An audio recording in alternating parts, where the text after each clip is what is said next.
Hello everyone, and welcome to episode 4 of A Maker's Pilgrimage. Can't believe we're already on episode 4, but we are.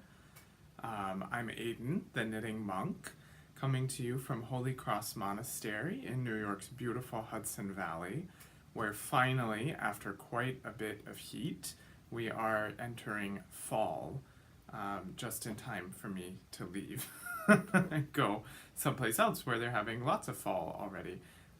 But that's alright, I'm not going to complain about a couple of days of cool. So I just want to thank you. If this is your first time here, thanks for stopping by.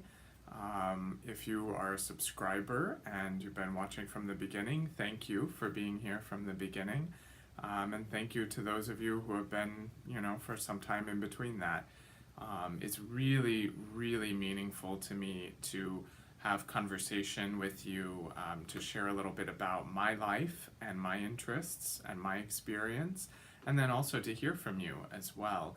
So please, if you like the episode, hit the thumbs up, hit subscribe, find me on Ravelry or Instagram, where my username is KNITTINGMONK, and please reach out, send me a message, tag me in a post, something like that, because I'd love to have a conversation with you.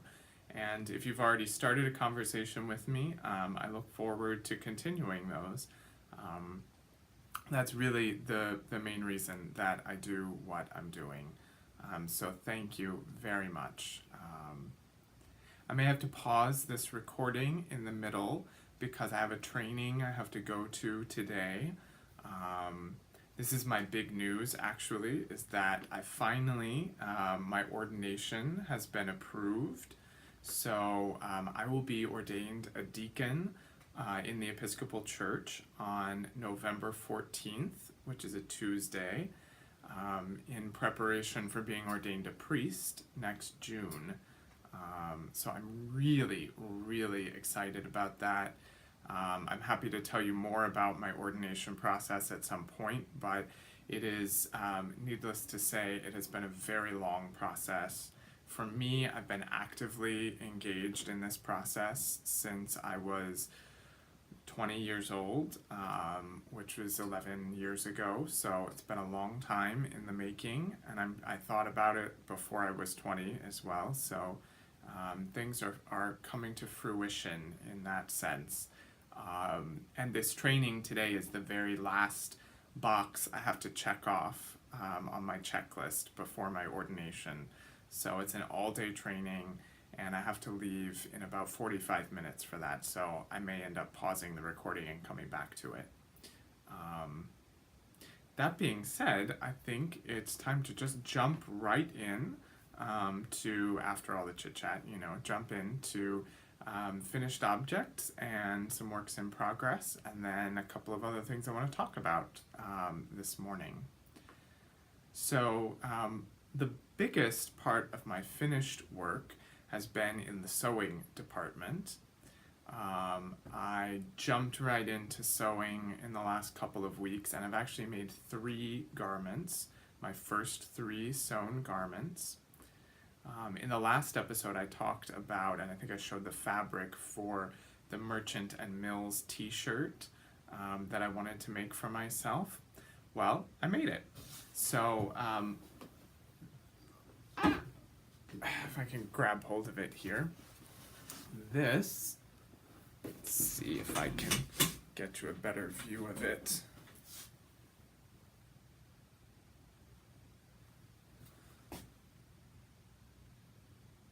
This is the Merchant and Mills tee. It was, for the most part, very simple. It was the first time that I did a curved hem, a curved seam of any kind. And when I finished the pockets on it, and I may have told you this last time, I can't remember actually, but the pockets were just magic. So the sleeves gave me some trouble. That was the hardest part, I have to say, was setting in sleeves, because one part of the sleeve itself was actually larger than the shoulder seam on on the shirt, which I think is probably pretty standard, and I was supposed to ease them in. And my intuition told me I had to ease them in, but I couldn't quite figure out how to make that work. So I ended up with a little pleat right here and here on both shoulders. And it looks intentional, and in one sense it was intentional because I thought, well, this is going to be my solution to this problem that I find. But in another sense, it's not the way it was supposed to be. It fits fine, it looks good on me, so I don't, I'm not upset about that. But I also have to give a big thanks to Janet, who reached out to me on Instagram when I said something about the sleeves being hard, and she actually typed out really thorough instructions for 2 different ways to set in sleeves. So the next time I have to do that, I will follow her instructions. And actually my next sewing project, which I'll talk about in a little bit, is going to require me to do that. So thank you to Janet. And if any of the rest of you have tips on setting in sleeves, please let me know. It was the one part of it that I found to be really, really challenging. The rest of it was new, but it wasn't especially hard. So that was, the whole project was a lot of fun, and I'll definitely make some more of this t-shirt. It uses woven fabric instead of knit, so it really was a good beginner project for me. And it'll be a great summer wardrobe staple to make several more of those and just all summer long wear them because they're really comfortable, lightweight, This one, I forgot to say, is in a linen rayon blend that I got from Joann's on sale. I talked about that last time, so or with a coupon. So it was great fun to do that, and I'm really pleased with the finished product. Then I also, if you follow me on Instagram, you will have seen that I also, in the course of 2 days, made 2 dresses for my mother. I made the Bettine dress from Tilly and the Buttons, and I'll go ahead and put in pictures right here because I've already sent the dresses to her.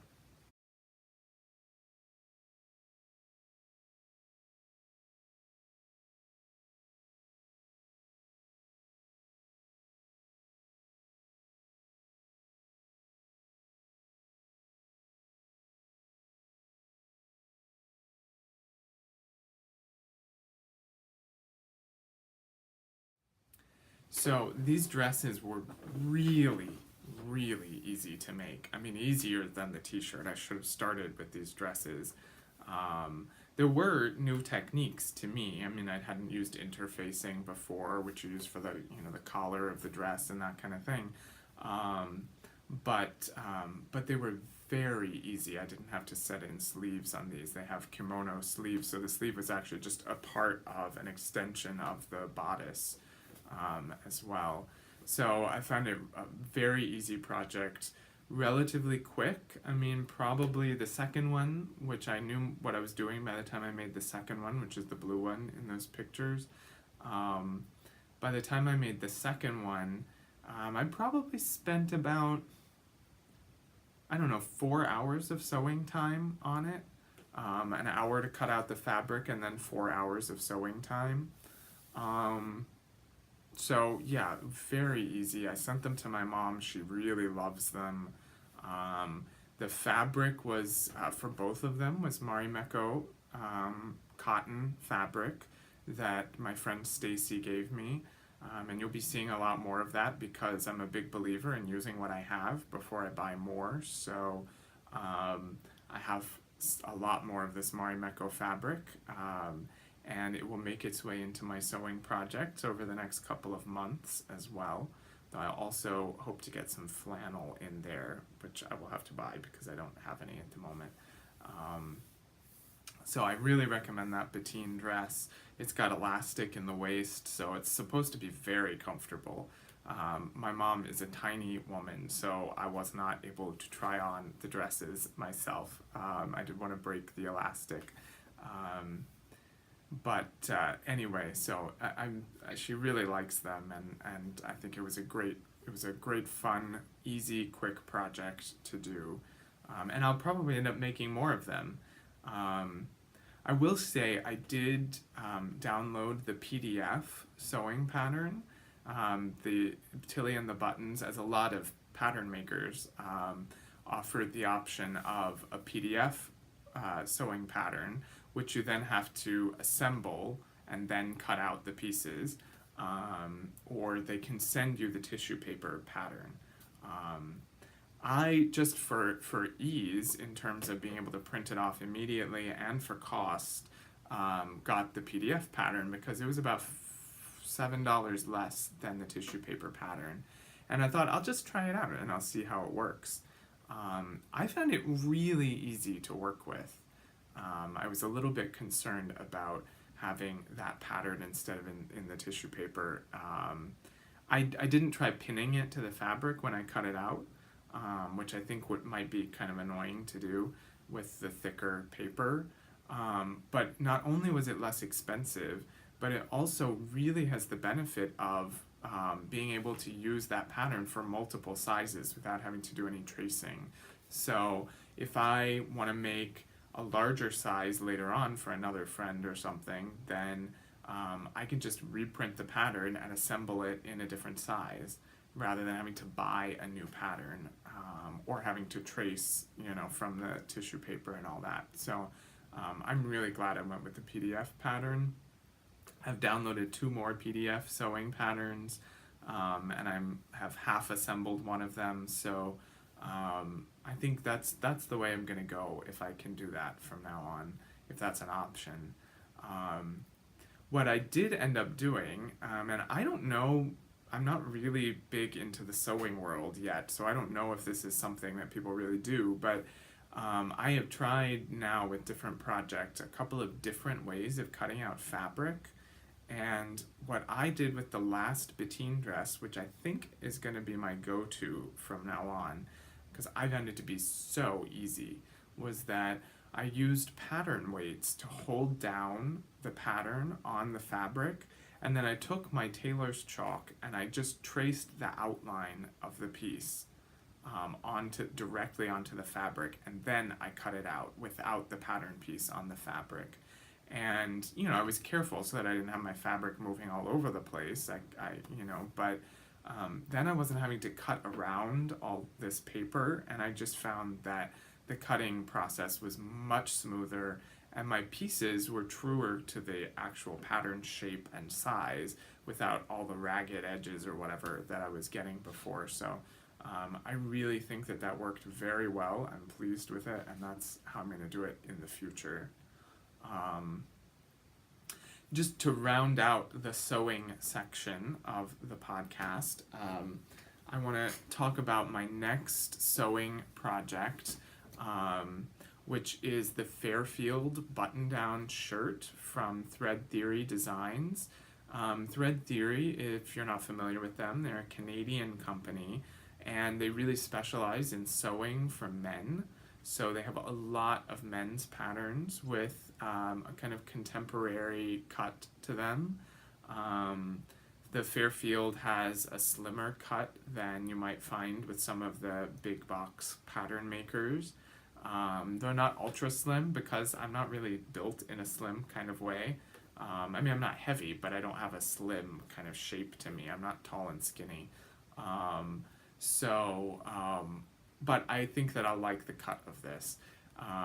This is going to be a real challenge for me because from what I hear, putting together a collar is a very tricky and intricate thing to do, and I didn't really understand a lot of the directions when I read through the pattern. But fortunately, Thread Theory has hosted some sew-alongs with this pattern. So they have really detailed blog posts on every step of the pattern. So I'm just going to take my time with it, and I'm going to really challenge myself with this one. And I'll start it when I get back from my trip to the UK, which I'm looking forward to. A little more on the trip later, but so that's going to be my next sewing project, and I'm going to make this one for myself, and I'm going to make it in this fabric, which again is some more of the Marimekko cotton that my friend Stacy gave me. This, as if you're familiar with Marimekko, you will know that they are really on the bold, loud side of prints, and that's not really my style for me. So this print is really like at the edge of what I would feel comfortable wearing. There are a lot of other prints that Stacy sent me that are not within my comfort zone for me wearing. They're not really my style, but will work for other people who I know and love, so I'm happy to have the fabric and use it for them. But this one really, this one is at the edge of what I would wear, but it is within that sphere, and so I'm excited to have a shirt in this fabric because I think it's really beautiful, beautiful fabric. So that is my sewing life at the moment. And just to say, of course, that I live in community, right? So now that I'm sewing, I'm getting everybody's alteration project as well.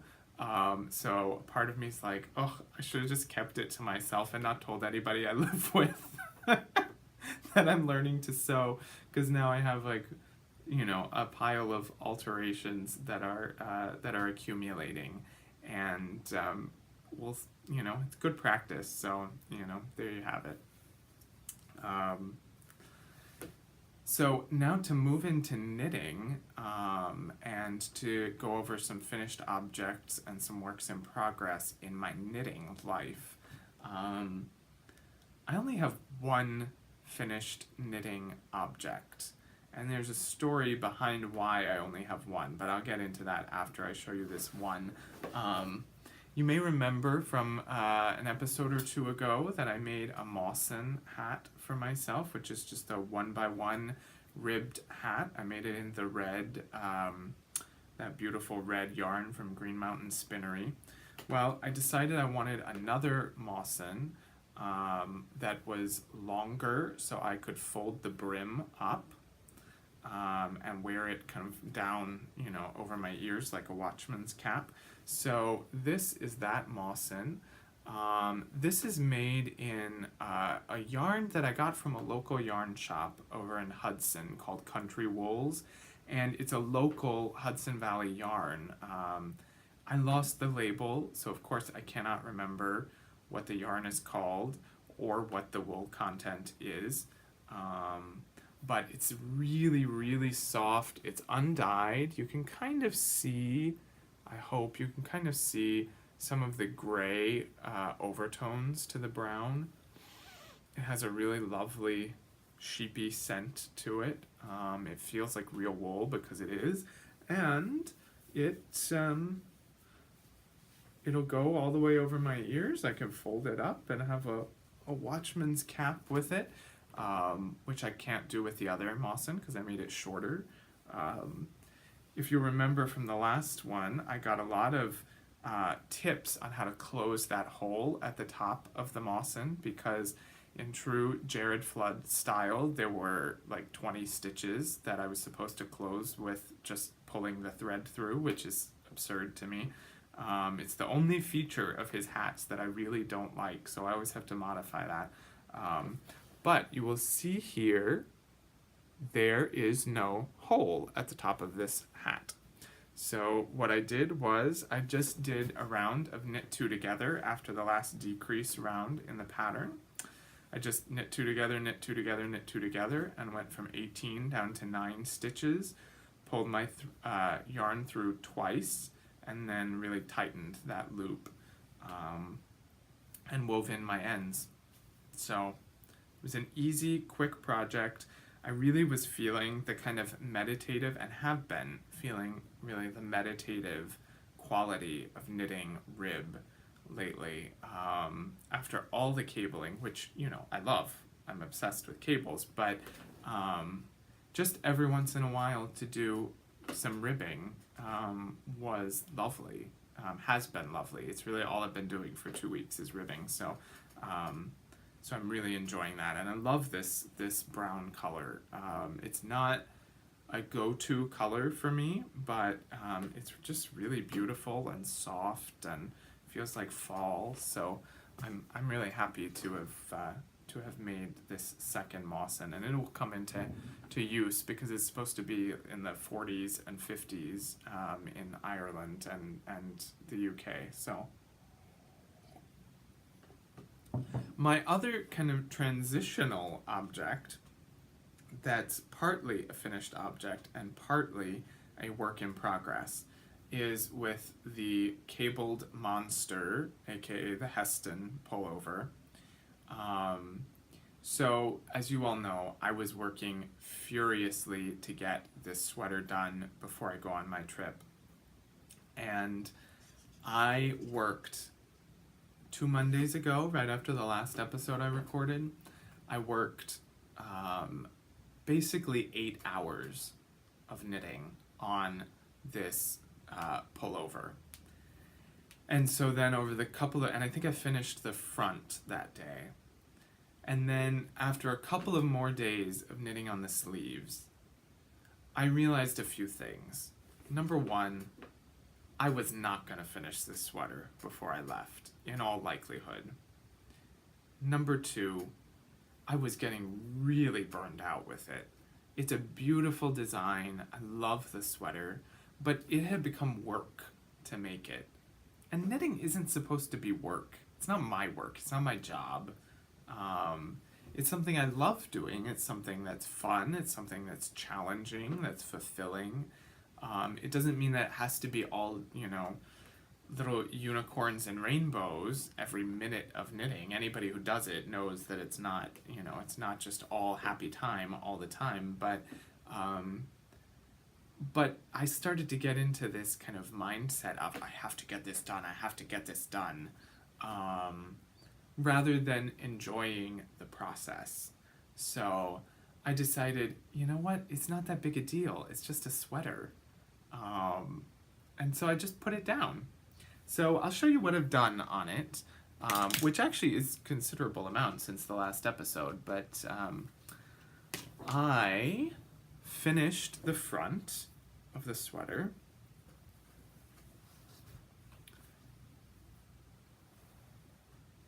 Which looks remarkably like the back of the sweater because, except for a deeper neckline, it is the back of the sweater, which I showed the last time. But I have finished and blocked this, just in case this is your first time tuning in, this is the kind of pattern on that. So, you know, the bulk of the sweater is done at this point. And then I started in on the sleeves, and so I knit one sleeve, that much of one sleeve,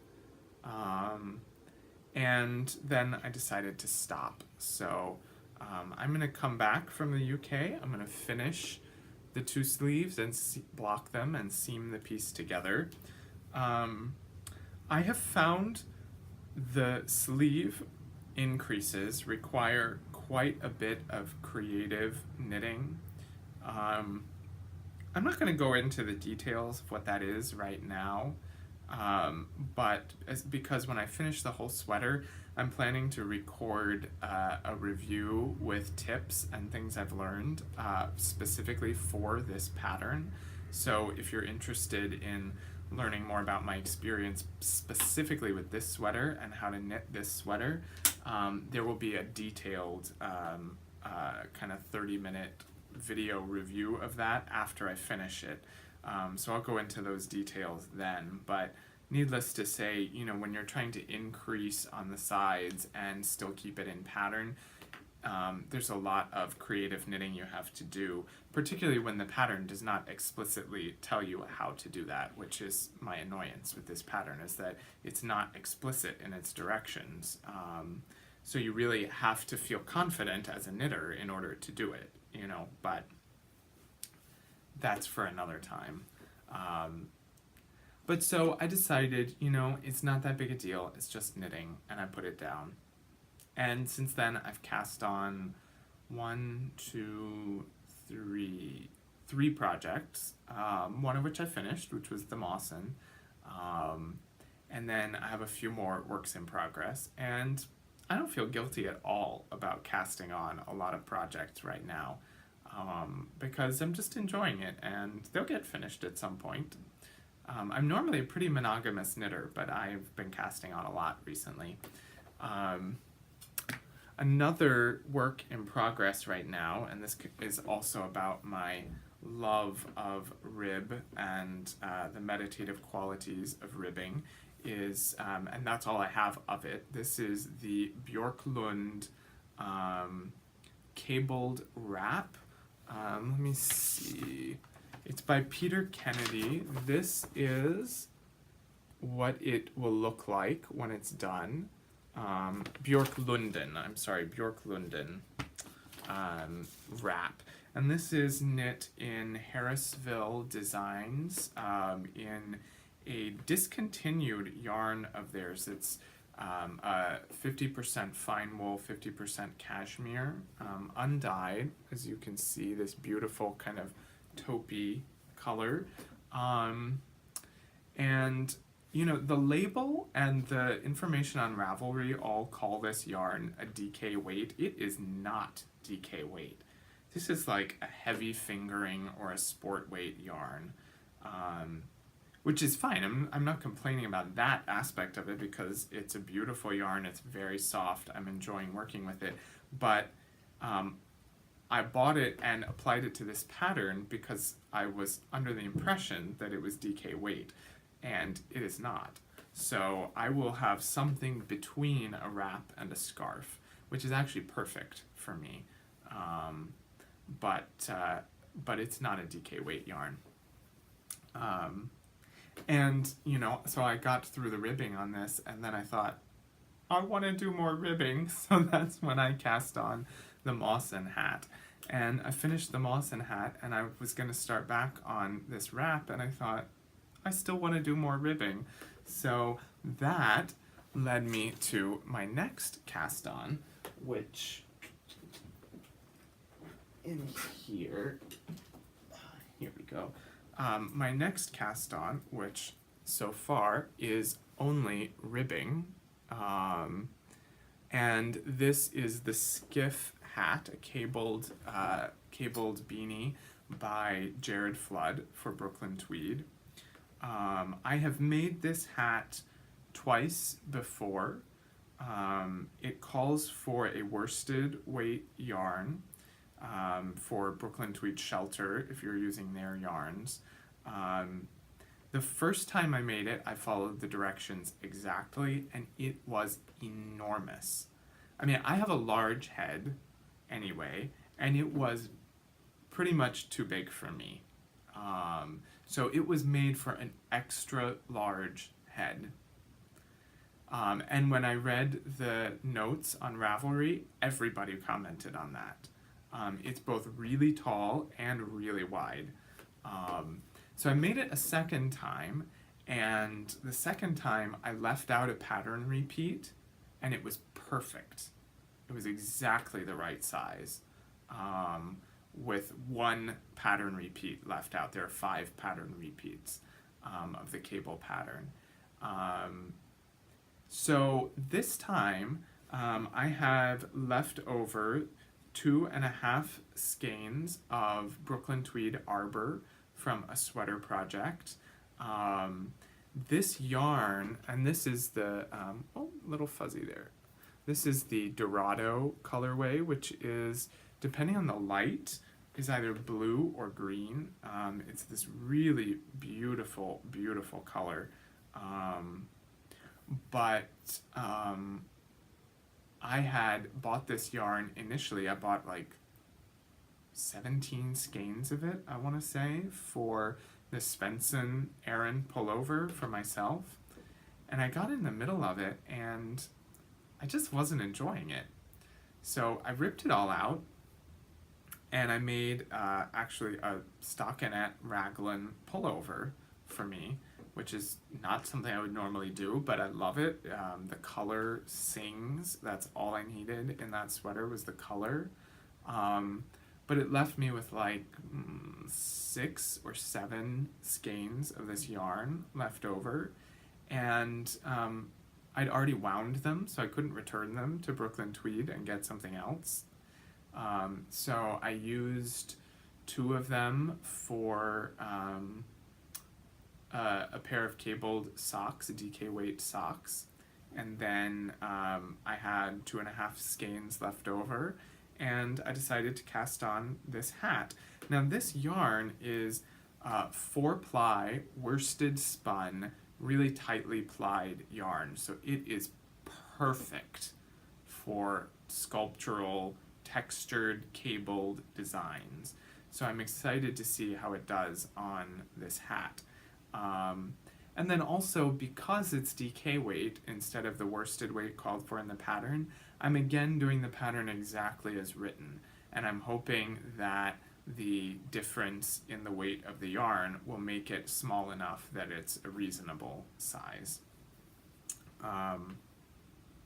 So that is my next work in progress. Then, as if that were not enough, I still have, which I had forgotten about for a while, this sock that I started months ago and have done no knitting on since then, for, oh, let's see, can you get the color? There you go. This is for my mother for a Christmas present. It's in the Storyteller sock yarn from Knits and Knots Tahoe. Taffy Island is the colorway. And I had just found this project laying around, and it's great because I'm going to take it with me to the UK. I'm wanting some projects for my trip that don't require a lot of attention. So I'm actually leaving BJORKLUNDEN here, and I'm going to take some pretty easy projects with me. I'm going to take the cabled hat because when I do have some time to focus on a chart, I can work on that. I'm going to take this sock, this pair of socks, so I can get those finished, and that's all stockinette. And then my last project I'm going to take with me is a shawl that I have been wanting to make since I first saw it on Instagram, and it's called The Girl in Me. Haha. Perfect, right? So I'm calling it The Monk in Me shawl by MELANIE BERG. And it is it's a triangular shawl, garter stitch for most of it, and then there's a band that goes along the bottom that's mosaic, colorwork mosaic, although it's not really colorwork because you're only using one color in each row. You're slipping stitches and that kind of thing. But I'm going to use this dark kind of charcoal gray for the main color, and then I'm going to use this kind of lavender. See, the light is kind of off this morning. I'm going to use this lavender for the color mosaic at the bottom. I'm intending for this to be for me, but I always say that and then 9 out of 10 times give away what I have made, so we'll see how that works. But for the moment, I'm intending for this to be for me. This is, these yarns, I have no idea what they are. They were given to me as a gift. They are cones of Shetland wool, 900 yards in each cone, fingering weight. So the pattern calls for sport weight, so I may add a couple of extra repeats, we'll see. But there's no, oh, there we go, it's Harrisville Designs. Oh, I didn't realize that. Yeah, so another Harrisville Designs project. But the yarn was a gift to me. And I've had it sitting in my stash for ages, so I'm happy to be using it. And I think it'll make a really lovely shawl. So is that all I have? That is all of the works in progress and the finished objects, all of my knitting. So now I have about 10 minutes to before I have to pause the recording. And I'm going to talk about a little bit of chatter here.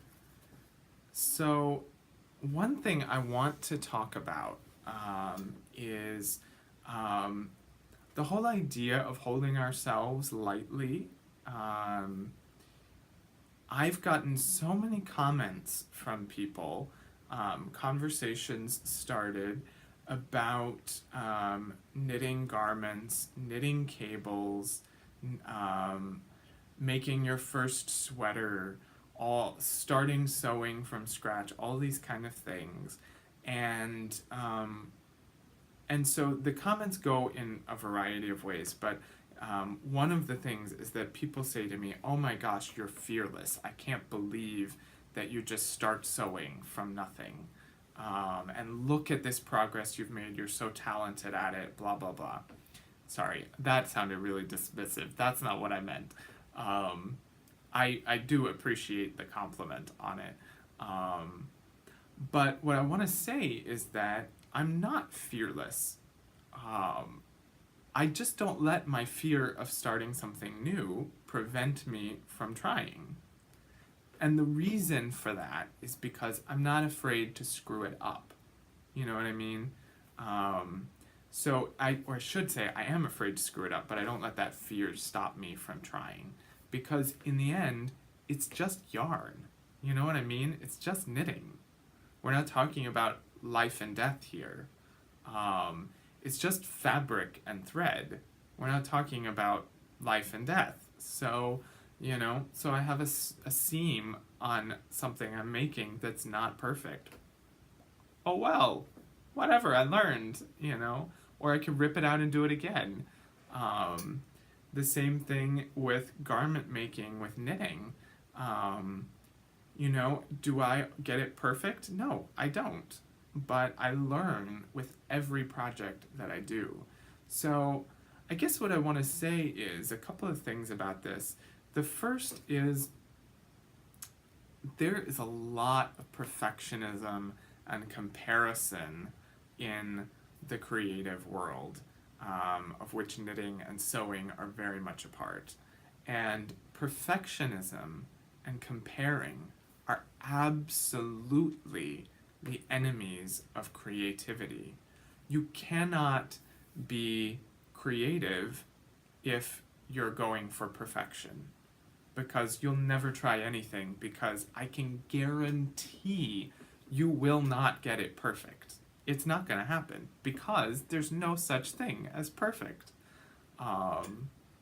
So, you know, lower the stakes, lower the anxiety. That's my word of wisdom about engaging in creative pursuits. One of my brothers said to me the other day when I was describing kind of my process of trying new things, he said, oh, that's very childlike. Not childish, but childlike. And I realized, you know, he's absolutely right. Kids just dive in and they do what they want to do, and they're not worried about whether they're going to fail at it or not. Because not getting something perfect is not the same as failing. From my perspective, allowing my fear to stop me from doing something I want to do is failure. So, you know, can I jump in and try it and learn something and do better next time? And it doesn't mean that it's fun every moment. I mean, trying to put those sleeves in that t-shirt, my anxiety and my blood pressure rose, and I had to stop and take some deep breaths, you know. So I don't mean that it's going to be pleasant every moment, but one of the gifts of my adulthood, and I was not a playful child at all, I was the most uptight child you could possibly imagine. I mean, I went to school with a briefcase, wearing a blazer and loafers and a turtleneck tucked into my jeans, you know, in second grade, and a little trench coat over my arm. I mean, I was a little adult. And as I've grown up, I've just really fallen in love with life in this way that allows me to explore and the freedom to try new things and not get them right and not think that that's somehow a reflection of my worth and my value. So I really want to encourage you to try something new, to jump in, to lower the emotional stakes as much as you possibly can. If you need a cheerleader, reach out to me because I will cheer you on in this. Another wonderful cheerleading opportunity in that sense is to join a CAL. Two of my Instagram buddies, Selma, who is Selma Knits on Instagram, and Kate, who is HAWTHORNCOTTAGECRAFT on Instagram, or Kate _ HAWTHORNCOTTAGECRAFT on Instagram. They both have podcasts, which if you're not watching them, check them out because they're really wonderful. But the two of them are hosting the Garments Galore knit along, and in their Ravelry groups they're going to have prizes. You can double dip, and the idea is really to encourage people to try garment knitting. So there's going to be a category, I think it's in Selma's Ravelry group, for your first garment. So if you've never knit a sweater and you've wanted to, then consider checking that out. They're going to start on October 1st and go through April 1st of next year. So that gives you 6 months to try a sweater. And like I said, if you need encouragement or you need advice, then send me a message because I'm happy to be your cheerleader because you can do it, you know? You can do it. And no, it won't be perfect. And I'm not perfect either. And it's a more fun life that way, you know? So, so again, it's not that I'm fearless. It's that I don't allow my fears, and I don't mean never, but in general, I don't allow my fears to stop me from trying new things. And you don't have to either. So, it is time for me to pause, and I will come back to you this afternoon or tomorrow morning with a little bit more chit-chat. Stay tuned. Hello again. I'm back. As you can tell, different outfit, which means I'm recording for a second time today, having finished my training and checked off the very last box toward my ordination to the diaconate in preparation for being ordained to the priesthood. So I'm feeling great about all of that. And I just have a couple more things to talk to you about, and then I will bid you farewell for a few weeks. So I wanted to let you know about a retreat that I am going to be leading here at the monastery in April of next year. I'm really excited about it. It's a brand new retreat for me. I haven't quite come up with a name for it yet, though I think I'm just going to call it a Maker's Pilgrimage. Excuse me, after this podcast, because the retreat is going to be focused on how to use our making, our crafting, knitting, sewing, it could be woodworking, I mean literally anything, whatever it is that is your craft, how to engage that as a spiritual practice toward our own transformation, our own deepening into the fullness of who we are in God. It will, I mean, anybody is welcome, whatever religious faith or none at all, but I will be talking from my own perspective, so I'm going to be drawing in a lot of both sort of more general philosophical kind of things, but also talking as well about from the contemplative Christian point of view, which is kind of where I locate myself in that. So the retreat will be April 4th to 6th, which is a Wednesday evening. We're going to start Wednesday evening, all day Thursday, and then Friday until noontime. The cost will be $280, which includes your stay here at the monastery, including 3 meals a day, a comfortable bed to sleep in, a beautiful location. In April, all the thousands of tulips that I'm planting this fall will be out, hopefully, or most of them. It'll be a beautiful time of year here. So if you have questions about that, please feel free to contact me on social media. You can also email our guest house office, which is guesthouse@hcmnet.org, to reserve a spot for that. If you know anybody that you think would be interested in participating in that retreat, please send them the information, and hopefully within the next week I will have a description of that retreat put up on our website. And if I can get it written in time for the show notes, I'll just put it in the show notes as well with a link to our website retreat listings. So I really hope that some of you can join me for that. It's going to be hopefully a really, really wonderful retreat. I'm really excited about it. And it's coming directly out of the thinking that I've been doing for this podcast, and from the feedback I've been getting from you all. So I owe you a great debt of gratitude in that respect. Speaking of gratitude, I did, of course, have a chance to draw for another gratitude giveaway. This time I am pulling from my stash a skein of sock yarn. I have 2 of these skeins, so I'm keeping one for myself to make some socks. It is, if I can find the label here, it is some kind of German company. I didn't actually buy this. This was left over from a previous knitter in the community, but it's made its way into my stash. So here's the label. You can see that. Oh, cover up the price. I'll take the price off before I go. It's 75% wool, 25% nylon. It's polymid. It's superwash wool. And it's this kind of grayish brown color with a reddish brown, gold, and blue, and a little bit of cream in it as well. That'll give you a sense of kind of what it's going to look like knit up. So this is going to go to Kate Polacek. I hope I said your last name right. Polacek. Kate.